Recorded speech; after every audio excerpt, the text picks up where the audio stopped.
What's up everyone, it's a Knife Side here, and today I'm going to be doing a video talking about why a drop shot action shouldn't impress you. And I have a couple of disclaimers before we get into it if you're a little bit cautious on what I'm going to say. But what inspired this video is one, this QSP Penguin, which I'll show you in a little bit. But also it seems like every single YouTube, or not every single YouTube video I watch, but a bunch of YouTube reviewers nowadays, it seems like all they talk about is the action of a knife, like they're reviewing a toy. And personally for me, I find cool factor in the functionality and the build quality of a knife, not really all the action. Do I play with my knives? Yes, every once in a while I'll grab this ZT, sit on the couch, watch TV, and play with it. But it's one of those things where I don't find the quality of a knife within the fidget factor of it. So maybe this is a video that if you're a reviewer and you talk a lot about the action, maybe you'll watch this and think about it a little bit. And also, let's get to the disclaimers. So if you are talking about a knife that has a compression lock style of lock, or maybe an axis lock style lock with a drop shot action, that is not included in this video, because for these locks, you are holding down the locking mechanism for the duration of the closing period. Sorry, I'm sounding like a little bit of a know-it-all right now. I didn't really mean to do that, but knives like axis locks and compression locks, that is the case with them. And so that doesn't count. I'm mainly talking about liner locks and frame locks. And also, I'm not really I'm mainly talking about budget brands, and I'm going to be talking about ZT and Kershaw a little bit. And so it's one of those things where I'm not like calling out the Holt Specters, the Koenig Ariuses, the Shiragorovs of this world, because they have been making knives for years and years and years, and they obviously know what they're doing. Also, not calling out Hinders. So let's get into these budget knives and why their drop shot actions shouldn't impress you. So let's start out with the QSP Penguin, and this is what brought this issue to my attention. So when I first got this knife, it had very bad lock failure. It was practically a double detent slip joint if you thumb rolled it open. The only way I could get it to securely lock up is if I put a bunch of wrist into my thumb flick on this. And so what I did, I took it apart, I bent that lock bar over like this, held it for about 30 seconds, and then it is pretty much fixed now. It does securely, or not, that's kind of a loose term, but it does lock up and does not fail with light spine wax. So I probably could get this to fail, but you know, it's one of those things where I don't really need it to be an ultra strong lock, because that's also another one of my pet peeves. People that super focus on the strength of a locking mechanisms with numbers like the weight that can hang off the blade and things like that. And so I don't really believe in that. I just feel like this is an EDC knife. You just need it to function as a lock for the things that you're using it for. But anyway, let's not get off topic here. As lockup, it's okay, but keep in mind that this knife has what a lot of people would consider an amazing action. Just super fall shut, super smooth, and it's running on phosphor bronze and Teflon washers on the inside. I don't know where they are located, but I took it apart and saw that. And so very smooth action on this guy for what a lot of people would consider. But if you look at this, that's a solid lockup right here, a pretty hard flick. And there is a little bit of lock rock. So already we're not starting out very good, but just wait till I push this lock over and you can see how weak this lock bar pressure is. Also, I'm using, for these liner locks, there is not much access to the lock bar from this side, so I'm using the strength of my thumbnail. For the frame locks, which I'll show you on the Sebenza, I'm using my whole thumb. So keep in mind that I'm not using very much pressure, and I've done this video a couple times, so I want to show you guys how little of pressure I can actually do to push this lock over all the way. So that was barely any. I already got it all the way over there. Let me just try a little bit more. There, 110%, whatever you'd call that. Very, very, very late lockup with hardly any pressure. In the future, or like towards the end of this video, I will be doing other knives, and my thumbnail was literally hurting with them. But this one is just a horribly done liner lock. I could push that all the way to 110%. As you can see, a whole lot of lockup because it had to actually get back over the tang. And so keep in mind that, let me just try and see if I can push it over a little bit, not all the way, but let me just push it all the way to the end of the tang and listen for the lockup. So as you heard, there was some lock stick, but the thing is, that is a little bit concerning because there should be a lot more lock stick. And as we look at the tang of this, let me get kind of a pointer thing here. the lock-jacking, it doesn't look that bad, you know, it just looks average. But for some reason that when I push it over, it just doesn't really engage the lock that much more, and so there isn't that much of a secure bonded lockup. And so overall, this liner lock is just not very well done, but a lot of people would say it's very well done just because it has this drop shut action. And so that is one of my bigger pet peeves.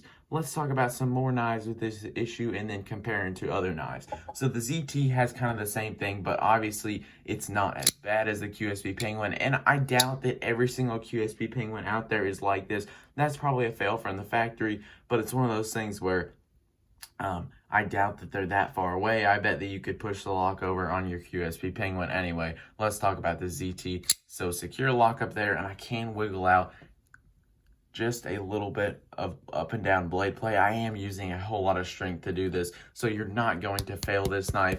ZT has had their issues with lock failure. They fixed most of them, but they still have they still don't have the most well done frame locks and liner locks out there. So as we can see, I'm going to push this lock over. My thumbnail is turning white under there, so I am using a good bit of pressure. And let me hold this blade so you can hear it. You heard that lock stick. So yeah, this does have an issue of lock slip, I guess that'd be the term. And it also has a very heavy blade and a very drop shutty action. Now, not that that is badly done, it's just a lot of knives you'll probably be able to push the lock over, and that wasn't as bad as the QSP Penguin, but it's one of those things where you'd want to see a lock that doesn't have that issue. And you might be like, well, every knife does that. Every knife that I own does it. And let's look at the Sebenza here, and everyone just in the world just rolled their eyes, and I'm talking good about a Sebenza in a drop shut action video.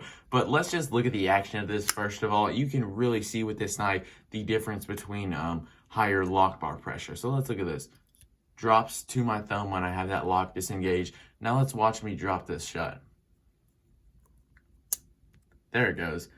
So as you can see there, it is very smooth to my thumb, but it is not going to drop shut at all because there is a lot of lock bar pressure. And you might be like, well, is that uncomfortable? No, they give very good lock bar access, and so it honestly doesn't even feel like you're closing a knife with bad lock bar pressure. It's just, it'll drop to your thumb and then it won't go anywhere because it's like, it's got that detent ball basically pressing up against the detent track with all of that lock bar pressure, basically keeping the knife, while it's still smooth, it's just not falling shut because there is a lot more friction on this than there is on a knife like the Penguin. And now you might be like, oh, really? So I gotta pay $550 to get a knife with a decent lockup? No, you don't. Spyderco does a great job with liner locks and frame locks, and I say that a bunch, and I'm going to show it now. So let's look at this Spyderco military right here. So let's look at this lockup with a decent deployer or whatever, a decent flip out, I guess.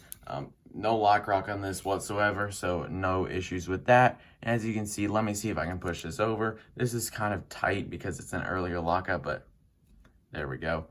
There was a decent amount of pressure. I could hardly push that over, and no lock stick on there. So yeah, very well done liner lock on this. And also one thing that a bunch of these budget knife liner locks do is they won't lock up in the same place every time, and that is why almost all of them you can wiggle out a little bit of blade play on. Look at this. So as you can see, that was a weaker opening and it locked up there, and then a stronger opening.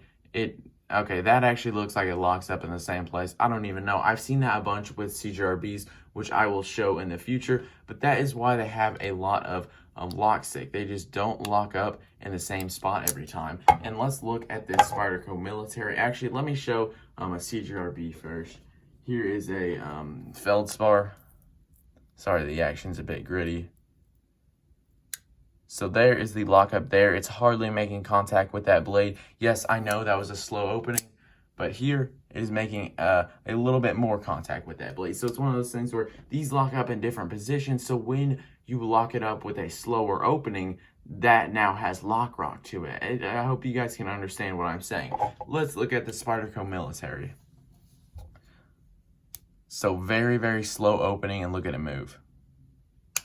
Did you see that lock bar just jump over there right at the same spot that it is when I do a very hard opening like that? That is a very well done liner lock. No lock slip, no blade stick. Now this action on this one isn't that good, so I won't be able to show you like the lock bar pressure, but I could hardly drop this thing shut at all. I'm still trying there. I got it off camera.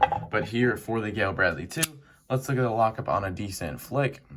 Pretty simple. That lock bar is covering the full tang of that blade, and you can actually see the lockup here. This is kind of a cool picture.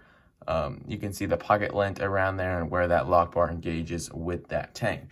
Now let's look at a slow roll. Same exact spot. Let's try and move it over. That is really hurting my thumbnail. Same spot. I feel like there might be a little bit of lock stick. Oh, no, zero lock stick whatsoever. And did you see that drop shut action? Look at this. Drops to my thumb. And it does have weaker lock bar pressure than the Sebenza, probably because the Sebenza pocket clip is resting on that lock bar. But still, that is an action where it will drop to my thumb, and then it still takes a little bit of wiggles to close it. So these are examples of knives. These three on the right are examples of knives that have very well done locking mechanism, liner locks or frame locks, and don't have a drop shut action because of the stronger lock bar pressure. And these are two knives that have very good actions that just have a weaker lockup. Let's look at the CJRB Gobi. This is a knife also, loose tolerances, heavy blade, weak lock bar pressure, drop shut action. I've had issues with a lot of CJRBs. When I actually first got this feldspar, if I slow rolled it, it would fail with hand pressure. And so I've worked this out as much as I really can. And so talking about the CJRB Gobi more, here's a little shot of the drop shut action. So here is a solid lockup. Let's look at where it is. Here, you can't really slow roll a flipper tab, but they're maybe in the same spot. This is a little bit more to the left, but let's try get a solid lockup. Actually, let me do a harder flick. So hard flick, and let's try and push it over. I can push it over to a little bit more, probably about a 10% increase in lockup. And you heard that lock stick right there. And so yes, lock slip on this liner lock, and it's got a drop shut action. Now you're probably wondering about Civivi. Let's look at them. Let's look at the Elementum. Hard flick like this. You can see that lock up there. My thumbnail is taking a beating today, but let me push that one over. Yes, as you can see, you can push that lock up over a little bit on a Civivi, and not that much lock stick, which isn't very good. That leads me to the belief that this knife, I can't get out any lock rock, but I feel like when it doesn't have lock stick, when you push that lock bar over, that probably means that the life of the knife isn't going to be that good, just because it's like, how can I explain this? The life of the knife isn't just going to be that good because the amount of percentage that you just push it over, it isn't really, it's not going to increase the strength of the lock. Overall, as the lock bar will move over time, the lock tang does slightly go up, and so basically it'll keep it lasting longer. But on a knife that doesn't have any lock stick, when you push it over, that is an issue. Let's look at the Civivi Shredder. This is a knife that actually isn't too bad. So here's the lockup right here. And look, I did not move that lock bar over hardly at all. No lock stick on there. That is very good by the Civivi Shredder, and that actually makes me really happy because this is the knife that I'm going to be giving away in my 1,000 subscriber giveaway, and so I'm glad that you guys are going to be getting a well done liner lock.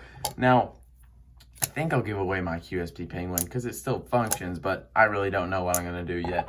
We'll have to see when it comes to that time. But overall, what I'm trying to say is that a drop shut action on these budget knives should not impress you. And if you saw this video and you understand it, please do something about it. I don't know, but I'm just trying to show you that this is why I don't care about a drop shut action, and this is why I don't really think that you should care about a drop shut action. Now, I'm not saying I'd be fine if all the action on my knives were as gritty and kind of as slow as the Spyderco military, but it's also one of those things where I don't want a knife to drop shut like this if it has weak lock bar pressure on there. And I also don't want to seem like I'm some absurd hard user that is absolutely beating the crap out of my knives constantly. I'm not.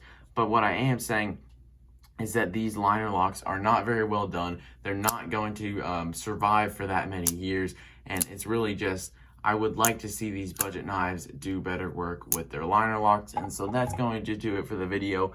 If you have a hate comment, leave it below. If you have an agreeing comment, leave it below. If you haven't already subscribed to the channel, please do so. Like this video if you're new, and I will see you guys in the next one.